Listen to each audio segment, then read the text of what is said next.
வணக்கங்க. போன பதிவினுடைய தொடர்ச்சி தான் இது. இதில் நம்ம என்ன பார்க்குறோம் அப்படின்னா, இந்த நெல்லுங்க, கதிர் முத்தி போன நெல். இந்த கதிர் நெல் தான் கணக்கு எடுப்பாங்க அப்படின்னு நம்ம சொல்லியிருந்தோம் போன பதிவில்.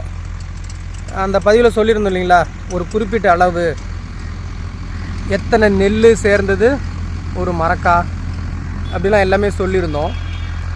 இப்போ அதுக்காக வேண்டி தான் நம்ம இந்த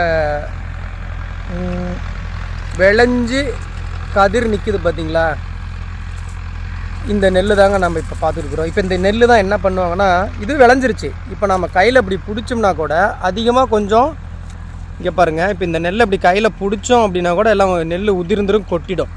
அந்தளவுக்கு நெல் வளர்ந்து முழுசாக இருக்குது. இப்போ அறுவடைக்கு தயாராக இருக்குது இந்த வயலில் இருக்கிற நெல். இப்போ இந்த நெல்லை நாம் என்ன பண்ண போகிறோம் அப்படின்னா, இப்போ இது வந்து அறுவடை தயாராக இருக்குது. இப்போ சீக்கிரமாக இதை அறுவடை செய்ய போகிறாங்க. அறுவடை செஞ்ச பிறகு நாம் அந்த முதல் பதிவில் கொடுத்தோம் பார்த்தீங்களா, எள்ளு எத்தனை நெல் கொண்டது ஒரு அளவு அப்படின்னு சொல்லியிருப்போம்.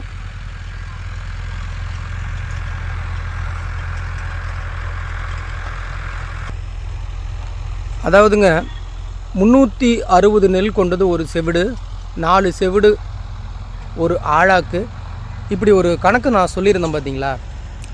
அதை வந்து நம்ம என்ன பண்ண போகிறோம்னா, இந்த நெல் அறுவடை செஞ்சு களத்துக்கு வந்த பின்னாடி நம்ம அதை வந்து ஒவ்வொன்றா எண்ணி, அது இன்றைக்கும் இந்த கணக்கீடுபடி கடைசீட்டில் பார்த்தீங்கன்னா 24 மரக்கா ஒரு மூட்டை அப்படின்னு சொல்லி இருக்குது. அது வந்து தமிழர்கள் என்ன சொல்லியிருந்தாங்கன்னா, இன்றைக்கும் இதே அளவீடில் நம்ம எண்ணி பார்த்தோம் அப்படின்னா அது சரியாக இருக்கும் ஒரு மூட்டைக்கு அப்படின்னு சொல்லியிருக்காங்க. நம்ம இந்த நெல் அறுவடை செஞ்சுட்ட பின்னாடி களத்தில் நம்ம எண்ணி நம்ம உங்களுக்கு அடுத்த பதிவு கொடுக்குறோம். நன்றி, வணக்கம்.